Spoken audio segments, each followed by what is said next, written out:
Sir, தமிழ்நாட்டுக்கு தேர்தல் தேதியை அறிவிச்சிட்டாங்க. ஏப்ரல் 23ஆம் தேதி தேர்தல். முடிவு என்பது மே 4ஆம் தேதி. 5 மாநிலத்துக்குமே தற்போது அறிவிச்சிருக்கிறாங்க. திமுகவை பொறுத்த வரைக்கும் ஒரு பக்கம் எல்லா கட்சியுடைய கூட்டணி பேச்சுவார்த்தை என்பது ஏறக்குறைய முடிந்து விட்டதாகவே சொல்லலாம். அதிமுகவுமே இன்னைக்கு 4 பேர் கொண்ட குழுவை அமைச்சிருக்கிறாங்க தொகுதி பங்கீடு நடத்துவதற்கு. ஆனால் அடுத்த முதலமைச்சர் என்று சொல்லக்கூடிய விஜய் அவர்கள் சிபிஐ ஆஃபீஸில் இருக்கிறார், கேள்விகளை எதிர்கொண்டிருக்கிறார். இன்னமும் அவங்க கூட்டணியில் இருக்கிறாங்களா இல்லையா அப்படின்ற எந்த ஒரு நிலைப்பாடுமே தெரியாமல் இருக்குது. தேர்தல் தேதி அறிவிப்பையும் தமிழ்நாட்டில் நடக்கக்கூடிய சம்பவத்தை எப்படி பார்க்குறீங்க? ஒரு 3 விஷயங்கள். முதல்ல வந்து ஒரு சந்தோஷமான நாள் என்னன்னா, மற்ற நாடுகள்லாம் வந்து போர் நடக்கக்கூடாத தப்பான விஷயங்கள், மக்கள் பாதிப்புக்குள்ளார நேரம், நோன்பு வைக்கிற ஒரு நேரத்தில் வந்துட்டு ஒரு நிறைய இடத்துல வந்து இந்த குண்டு மழை, அப்புறம் கச்சா எண்ணெய் பிரச்சனை, வியாபார ரீதியாக சண்டை, போட்டி பொறாமை அப்படி இருக்கும்போது இந்திய திருநாட்டில் தமிழ்நாட்டுக்கு தேர்தல் நடக்குது. அப்போது இங்கே இருக்கக்கூடிய மக்களுக்கு தேர்தல் திருவிழா என்பது இன்றைக்கி அறிவிப்பட்டிருக்கு. எனக்கு ஒரு அரசியல்வாதியை பிடிக்கும் அப்படின்னா நான் ஓட்டு போட்டு சந்தோஷத்தை காட்டலாம். அந்த அரசியல்வாதியை பிடிக்காதுன்னா ஓட்டை மாற்றி போட்டு வீட்டுக்கு அனுப்பலாம். இல்லை புதுசாக ஒருத்தர் வராரு அப்படின்னா அவருக்கு என்னவோ அதையும் செஞ்சு விடலாம். அப்போது மக்களுக்கு வந்து அந்த ஒரு ஜனநாயகத்துக்கு இன்றைக்கி வந்து சொல்லியிருக்கிறாங்க. அது முதல்ல வந்து எல்லாருக்குமே, ஏன்னா தேர்தல் என்பது அது ஒரு மக்கள் சார்ந்த ஒரு திருவிழா. அதுக்கு மதம், இனம், ஜாதி எதுவுமே கிடையாது. அண்ணல் அம்பேத்கர் அடிகள் அந்த கான்ஸ்டியூஷன் ஆஃப் இந்தியா அது பிரகாரமாகட்டும், இல்லை வந்து நம்மளே ஆட்சி பண்ணிக்கிறது, அது மாதிரி அந்த ஒரு சிறப்பு. அது இப்போ தேர்தல் ஆணையம் சொல்லியிருக்காங்க, வரவேற்கத்தக்கது முதல்ல. இரண்டாவது வந்து திமுகவை பொறுத்தவரையிலும் அவங்க ஃபஸ்ட்லேருந்தே வந்து அந்த வண்டி நிற்க கிடையாது. கூட்டணி போன்ற விஷயங்கள் ஆகட்டும், முதல்வரோட அணுகுமுறை, கூட்டணி கட்சி தலைவர்களை அணுகிறது, அதில் ஒரு சிலருக்கு இப்போ சின்ன சின்ன மனசு கஷ்டங்கள் இருக்கும். இப்போ உதாரணத்துக்கு வைகோ அவர்களுக்கு ஒரு சிறிய மனசு கஷ்டம் இருந்தது. ஆனால் அவர் என்ன சொன்னார், நான் கடைசியாக வரும்போது சந்தோஷமாக திமுக வந்து வெற்றி பெறணும், ஸ்டாலின் அவர்கள் திருப்பி முதலமைச்சராக உட்காரணும், அந்த நோக்கத்தோடும் பாஜக எதிர்ப்பு அப்படின்றத தீவிரமாக இருக்குன்ற மாதிரி அவர் ஒரு கையெழுத்து போட்டுட்டாங்க. முஸ்லீம் லீக் அவர்களுக்கும் சீட்டு குறைஞ்சிருக்கு, பட் இருந்தாலும் ஓகே எங்களுக்கு இந்த இதில் வந்து அப்படின்ற மாதிரி. கம்யூனிஸ்ட் தோழர்கள் ஒரு சில கருத்து வேறுபாடு சொல்கிறாங்க, எங்களுக்கு வந்து குறைக்காதீங்க, கொஞ்சம் ஒரு சிலது சங்கடமாக இருக்குன்னு. தமிழக வாழ்வுரிமை கட்சி, அதாவது மக்கள்கிட்ட போய் சேர்ற தாவேக்கா, அவங்க வந்து என்ன சொல்கிறாங்கன்னா, இன்றைக்கி வந்து எங்களுக்கு கொஞ்சம் மனசு நெருடல் இருக்குது, நாங்கள் ஒரு சில கோரிக்கைகள்லாம் வச்சோம், அதை வந்து கேட்கலை, செய்வாங்களா இல்லையான்னு தெரியல, ஆனால் அவங்க செய்யணுன்றதை வச்சு எதிர்பார்க்குறோம். ஒருவேளை அவங்க செய்யலை கொள்ள, இல்லை இந்த கோரிக்கைகளை இந்த தேவைகளை வேறு யாருன்னா செஞ்சாங்கன்னா அவங்க கூட நாங்கள் கூட்டணி பேசலாம் அப்படின்னு சொல்லிட்டு. அப்போ வந்து பாஜகவோட கூட்டணி சேருவீங்களான்னு கேட்குறாங்க. பாஜகவோடலாம் சேர மாட்டோம் அப்படின்னு. அப்போ அதிமுக மேபி அதிமுக தலைமையில் பேசினாங்கன்னா நாங்கள் அதை பரிசீலணும். ஆனால் அதிமுக தலைமையில் அப்படி போகும், அதாவது உள் ஒதுக்கீட்டில் போகும். பாஜகவோட அவரும் வந்து விஜய் கூட போவான்னு சொல்லலை. இவரும் தாவேக்கா, அதுவும் தாவேக்கா. இது பழைய டிவிக்கே, அது புது டிவிக்கே. இதில் தமிழக வாழ்வுரிமை, தமிழ் தேசியம், இலங்கை தமிழர் பிரச்சனை, இந்தி எதிர்ப்பு இதெல்லாம் பேசக்கூடிய ஒரு கட்சி, சாதி கணக்கெடுப்பு இதெல்லாம் வேணும்னு கேட்கக்கூடிய ஒரு கட்சி. அது புதுசாக வந்த கட்சி, வைப்பு பண்ணுற கட்சி, டான்ஸு, டிக்டாக், ரீல்ஸ்லாம் போடுவாங்க. ஆனாலும் அதாவது நான் திமுக வந்து விட்டு வேறு எங்கன்னா போவேன், இல்லை கூட்டணியே இல்லாமல் போனாலும் போனால், ஆனால் அங்கே போக மாட்டேன் அப்படின்னு அவரும் கிட்டத்தட்ட சூசகமாக சொல்லியிருக்காரு. இது ரெண்டாவது. அதிமுகவை பொறுத்தவரையிலும் பார்த்திங்கன்னா அந்த கூட்டணியில் ஒரு சில சிக்கல் இருக்குது. உதாரணத்துக்கு பாரதிய ஜனதா கட்சி அதிகமான சீட்டு கேட்குது. அதை நம்ம பார்த்தோம். காங்கிரஸ் கட்சிக்கும் திமுகவுக்கும் இருந்த அந்த முரண், நன்றி உபயம் தாவேக்கா. அந்த தாவேக்கா அங்கே சும்மா இல்லாமல் ஆட்டை பிடிச்சி மாட்டை கடிச்சு கடைசியில் இங்கேயும் வந்து பண்ணுது. இப்போ அது மூணாவது பார்க்கும்போது பாஜக வந்து சீட்டு அதிகமாக கேட்குறாங்க அப்படின்றது இருக்குது. பட் அவங்க வந்து ஒரு கூட்டணி கமிட்டி போட்டிருக்காங்க. கமிட்டி 16ஆம் தேதியிலேருந்து கூடி அவங்களும் தொகுதி பங்கீடு முடிச்சுக்குவாங்க அப்படின்ற மாதிரி. அப்போது திராவிட கட்சிகள் ரெண்டுமே, முதல்வர் ஸ்டாலின் அவர்களை பார்த்திங்கன்னா என்னென்னைக்கு என்னென்ன நிகழ்ச்சி என்னென்ன மக்களுக்கு தேவைப்படுதோ, அதாவது ஆட்சிக்கு ஒரு சைடு காவல்துறையாலேயோ இல்லை அந்த பாலியல் சீண்டல், வன்கொடுமைகள் இதெல்லாம் ஒரு சைடு நெருக்கத்தை கொடுக்குது, கட்சிக்கு கெட்ட பேர் கொண்டு வந்தாலும் முதலமைச்சராக வந்து ஒரு சைடு வந்து அந்த கட்சிக்கும் ஆட்சிக்கும் நல்ல பேர் என்னென்ன பண்ண முடியுமோ உழைச்சிக்கிட்டே இருக்கிறார். அதில் மாற்றுக்கிறதே கிடையாது. இன்றைக்கி காலையில் பார்த்திங்கன்னா சுகாதாரத்துறை அமைச்சர் சென்னையிலேருந்து மேக்சிமம் திருவள்ளூரில் எவ்வளோ தொலைவு போக முடியுமோ அந்த இடத்துல என்னென்ன நிகழ்ச்சி இருக்குன்னா அவங்களுக்கு எல்லாருக்குமே தெரிஞ்சிருக்கு இன்றைக்கி அறிவிப்பு வரதுக்கு வாய்ப்பு இருக்குது. அப்போது கடைசி வேலை நாள் அரசு எந்திரம் செயல்படுறதுக்கு இன்றைக்கி ஒரு நாள் இருக்குது, அது ஞாயிற்றுக்கிழமை. அந்த ஞாயிற்றுக்கிழமையில் கூட 5 மணிக்கு ஒரு நிகழ்ச்சி, 6 மணிக்கு ஒரு நிகழ்ச்சி, 3 மணிக்கு ஒரு நிகழ்ச்சி வச்சு சுகாதாரத்துறை அமைச்சர் வந்து அங்கே இங்கே சுற்றிட்டு இருக்காரு. இது மாதிரி வருதுன்னு தெரிஞ்சவுடனே 6 மணிக்கு இருந்த நிகழ்ச்சியை 4 மணிக்கும், 4 மணிக்கு இருந்த நிகழ்ச்சியை 2 மணிக்கும், 2 மணிக்கு இருந்த நிகழ்ச்சியை 12 மணிக்கும். அப்போது எப்படி ஒரு கட்சி உழைக்குது அப்படின்றத பார்க்க முடியும். அதே இந்த சைடு எடுத்தால் அதிமுக எடுத்தால் 190 சட்டமன்ற தொகுதிக்கு அந்த கட்சியினுடைய பொதுச் செயலாளர் எடப்பாடி பழனிசாமி போய் பிரச்சாரம் பண்ணியிருக்காரு. கூட்டணிக்கு வந்து பேச்சுவார்த்தைக்கு அழைக்கிறதுக்கு கமிட்டி போட்டிருக்காங்க. பூத்தில் வெள்ள ஆளுங்களுக்கு மீட்டிங்க்கு என்னென்ன பண்ணுமோ பண்ணுறாங்க. நம்ம ஐயா வந்து நேற்று புறப்பட்டு போனார் டெல்லிக்கு.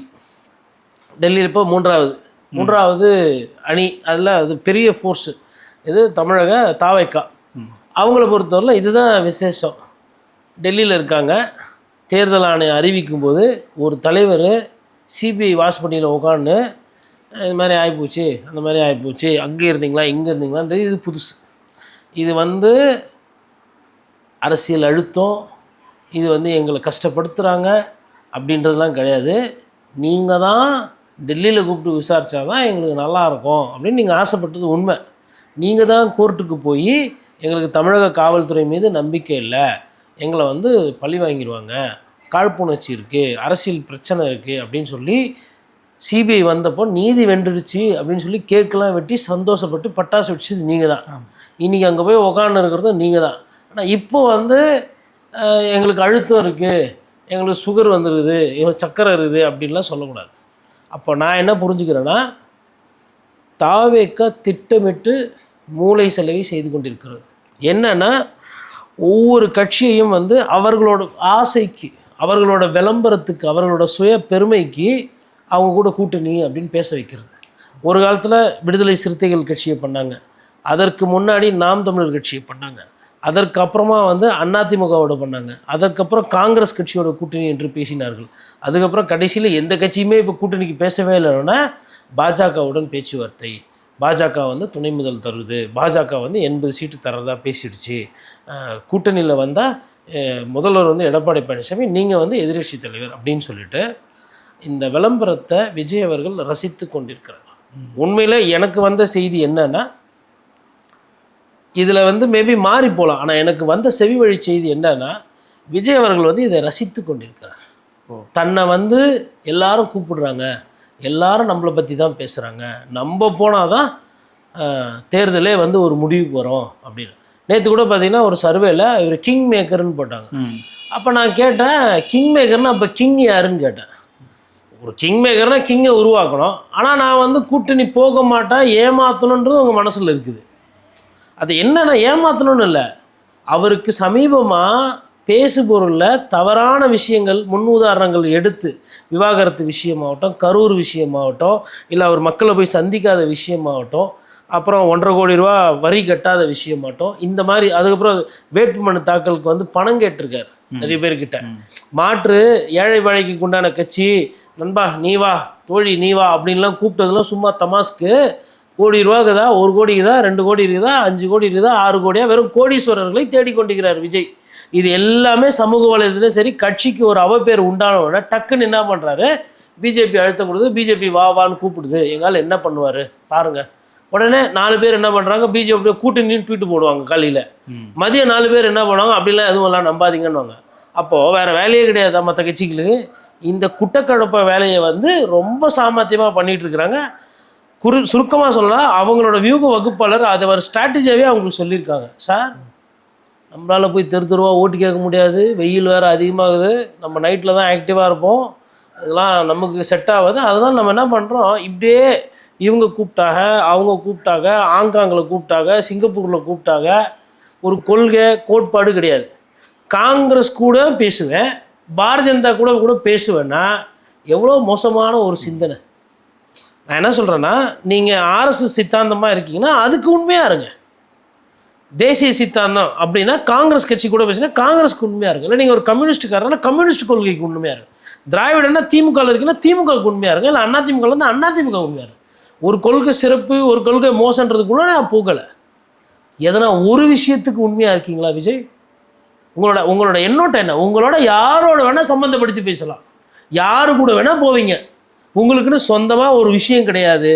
உங்களோட தேவைகளுக்கும் இச்சைக்காகவும் அரிப்புக்காகவும் எந்த கட்சியை வேணால் பேசிட்டு அந்த கட்சி தொண்டர்களையும் ஏமாற்றி சொந்த கட்சி தொண்டர்களையும் ஏமாற்றி என்ன பாதிக்க போகிறாரு தெரியல. என்னன்னா அவர் அந்த பிம்பத்தை கட்டமைச்சிருக்கார். நம்ம ஒரு பெரிய ஆள், நம்ம முதலமைச்சர் முகம், நம்ம ஜெயிக்கிறோன்னு அந்த செய்தி இறங்கிடக்கூடாதுன்றதுனாலையும் என்ன பண்ணார் இந்த செய்தி. சரி, இந்த மாதிரி செய்தி பரவும் போது பத்திரிகையாளர்கள் என்ன பண்ணுவாங்க? விவாதம் பண்ணுவாங்க, பத்திரிகை மைக் எடுத்துன்னு போய் கேட்பாங்க. அது வெளியில் வந்து அசிங்கமாயிடுன்னு சொல்லிட்டு பத்திரிகையாளர்கிட்ட யாரும் பேசக்கூடாது, விவாதத்துக்கு யாரும் போகக்கூடாது.